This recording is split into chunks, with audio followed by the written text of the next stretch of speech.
मुंबईतील हार्बर मार्गावर धावणाऱ्या एका लोकलमध्ये ही घटना घडली। ही युवती परीक्षेला जात असताना सकाळी 7:30च्या सुमारास तिच्यावर अत्याचार करण्यात आले। त्या प्रकरणी पोलिसांना या घटनेची माहिती मिळताच 8 तासाच्या आत आरोपीला बेड्या ठोकल्या आहेत।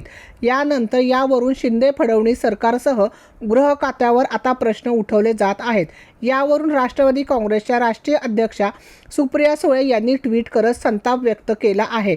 तसेच सरकारवर निशाणा साधला आहे। त्यांनी चालू लोकलमध्ये महिलांना डब्यात चढून एका व्यक्तीने तरुणीवर बलात्कार केल्याची घटना घडली। ही अतिशय संतापजनक घटना आहे। यामुळे पुन्हा एकदा मुंबई लोकलच्या सुरक्षेचा प्रश्न पुढे आला आहे। महाराष्ट्रात गुन्हेगारांना कायद्याची भीती राहिली नसून याला गृह खात्याची ह्या निष्क्रियता कारणीभूत आहे। या घृणास्पद घटनेतील आरोपीला कठोर शिक्षा व्हावी यासाठी तपास यंत्रणांनी कार्यवाही करणे गरजेचे आहे, अशी मागणी सुप्रिया सुळे यांनी केली आहे। रणनीती न्यूज चॅनेलला आजच सबस्क्राइब करा आणि रहा अपडेट।